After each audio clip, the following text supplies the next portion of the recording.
Kenalkan,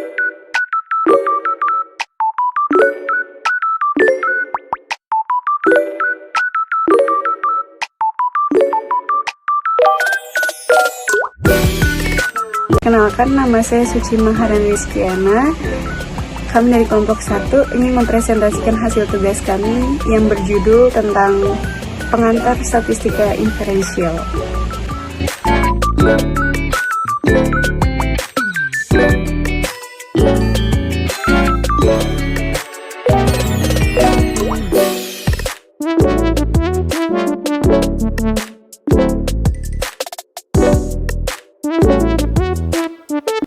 Perkenalkan, saya Rika Maulidia. Di sini saya akan mempresentasikan terkait dari materi definisi statistika. Statistika adalah ilmu yang mempelajari, mengumpulkan, mengorganisasi, menganalisis, dan menyajikan data untuk memberikan informasi yang berguna dalam pengambilan keputusan. Tujuannya adalah mendapatkan representasi dari data yang sudah dikaji untuk menarik kesimpulan, memberikan informasi faktual dan akurat untuk mendukung pengambilan keputusan, serta mengidentifikasi pola, tren, atau hubungan antar variabel. Selanjutnya yaitu peranan statistika. Yang pertama itu ada mengorganisir dan menyajikan data. Statistika membantu menyusun data agar mudah dipahami dan dapat digunakan untuk membuat keputusan yang tepat. Yang kedua yaitu menganalisis data. Proses ini mencakup pencarian pola atau hubungan antar variabel dalam data yang telah dikumpulkan. Yang ketiga yaitu pengambilan keputusan. Data yang dianalis membantu individu atau organisasi membuat keputusan yang lebih tepat dengan mengurangi ketidakpastian. Materi selanjutnya yaitu definisi statistika inferensial. Statistika inferensial adalah cabang statistika yang menggunakan sampel data untuk menarik kesimpulan atau membuat prediksi tentang populasi yang lebih besar. Dalam statistika inferensial, kita tidak hanya mendeskripsikan data, tetapi juga menguji hipotesis dan memperkirakan parameter yang tidak dapat diukur langsung. Nah, tujuan utama statistika inferensial adalah untuk menarik kesimpulan tentang suatu populasi berdasarkan sampel data dari populasi tersebut. Selanjutnya ada perbedaan statistika. Yang pertama itu statistika deskriptif. Bertujuan untuk menggambarkan atau meringkas data yang ada dengan menggunakan ukuran-ukuran seperti rata-rata, median, dan standar deviasi. Yang selanjutnya ada statistika inferensial, yaitu menggunakan sampel untuk membuat generalisasi atau kesimpulan tentang populasi yang lebih besar melalui teknik seperti pengujian hipotesis dan estimasi parameter. Untuk materi yang selanjutnya yaitu proses dalam statistika inferensial. Yang pertama, pengambilan sampel. Sampel yang representatif dari populasi dipilih untuk mewakili karakteristik populasi secara keseluruhan. Untuk yang kedua yaitu estimasi parameter populasi. Berdasarkan data sampel, kita dapat memperkirakan parameter populasi seperti rata-rata atau proporsi. Yang ketiga yaitu uji hipotesis.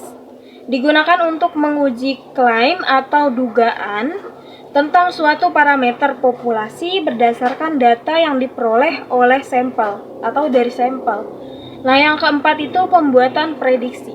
Setelah menganalisis data, statistika inferensial dapat digunakan untuk meramalkan kejadian atau nilai masa depan.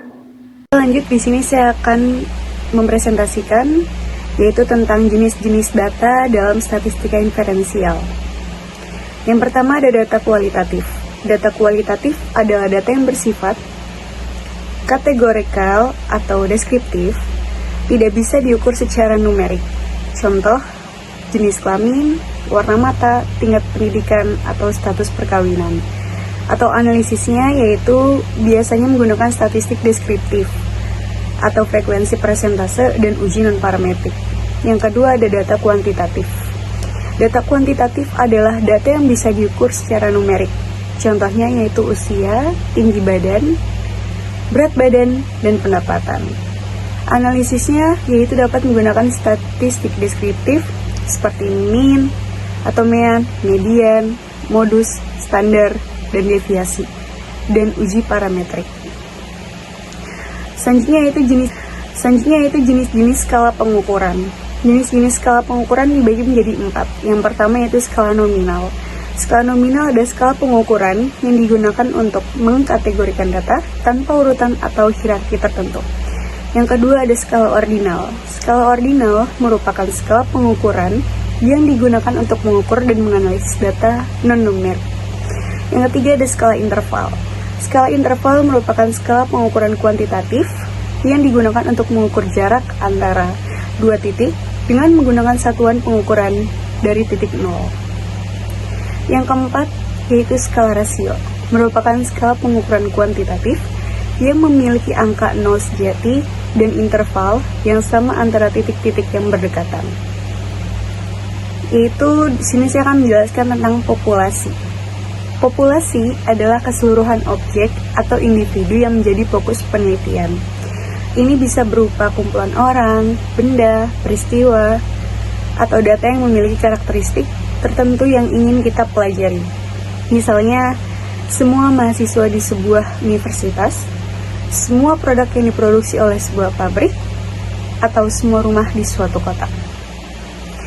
Dan yang terakhir merupakan sampel.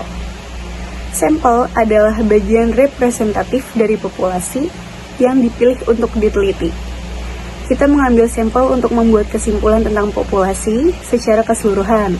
Misalnya, jika kita ingin mengetahui rata-rata tinggi badan mahasiswa di sebuah universitas, atau kita bisa mengambil sampel 100 mahasiswa secara acak atau diukur tinggi badannya.